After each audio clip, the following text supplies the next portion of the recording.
Alright, how's it going?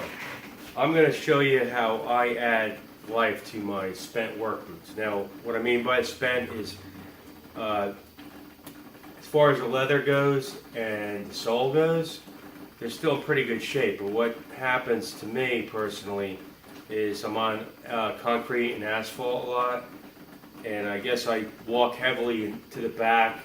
My weight ends up on the heel a lot. Maybe I'm a heel walker.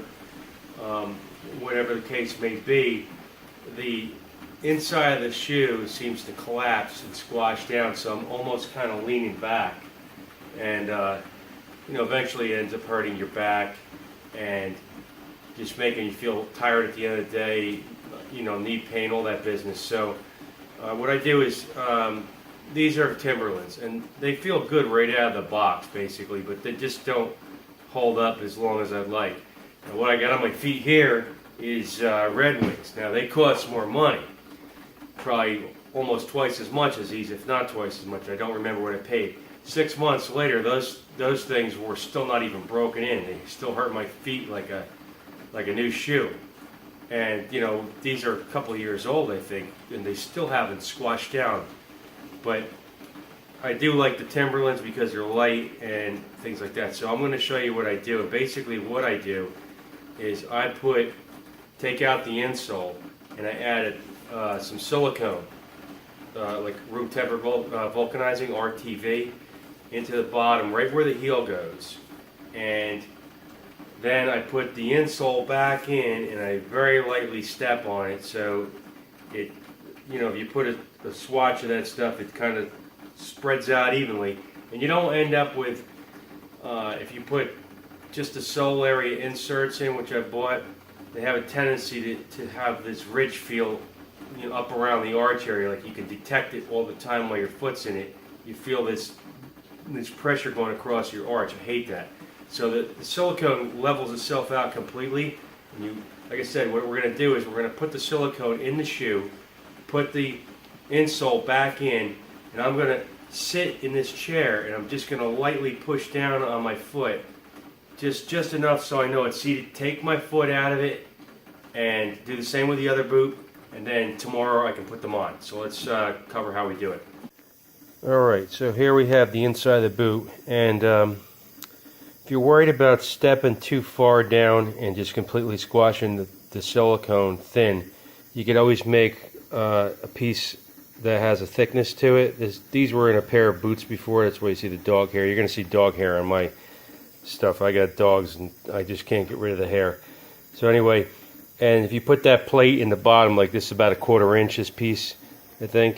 If you put that in the bottom and you put your insole in with the silicone that we're going to put in, that's as far as you'll be able to step down. So that's one way to prevent yourself from going too far down. So without any further ado, I'm using a caulk gun with silicone. It's just easier to get way down in there, and I'm going to just try to do this one-handed, with a camera, and I'm going to put a big wad of this stuff down there, spread it around, and you might want to use a pair of socks that you don't care about, because it could come over the sides. I haven't had it happen to me, but I've got a pretty good wad of that stuff down there. I mean, it's probably standing about 3/4 of an inch high. So now what I'm going to do is I'm going to put the insole back in. Okay, so you can see the silicone. I got the insole in. I'm just going to push that down lightly. Alright, and then we're going to take it over to the seat where I was sitting, and I got the insole just slightly sitting in there, kicking off the Red Wing. I'm just going to put, the old thing, joke toes go in first. Make sure you stand up a little bit. I'm grabbing the strap on the back of the boot, and I got my foot in there, okay? So now I'm just going to lightly let my heel come down on it. There you go. And that's it.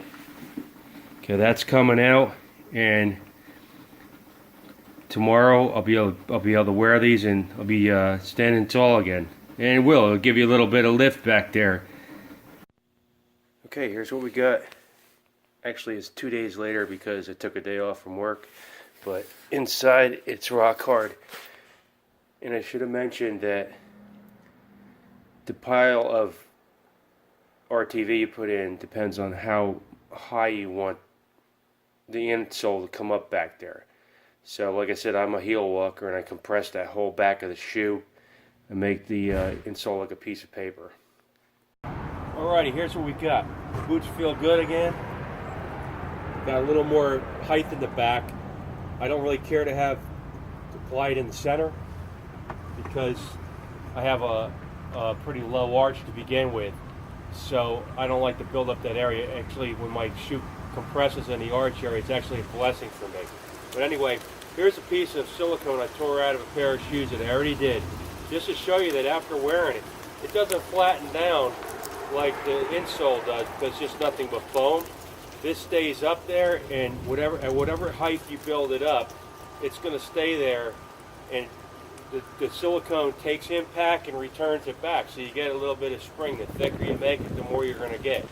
So like I said, when you got a pair of boots and the leathers and the soles are good, these soles are really good, leather's in good shape, I just compress them about 185 pounds, and you know that banging on the heel all day long, it's just going to press down. So instead of wasting a pair of good boots, I got some life back into them until the rest of the boot wears out. So that's my tip, and hopefully you like it. Thanks for watching.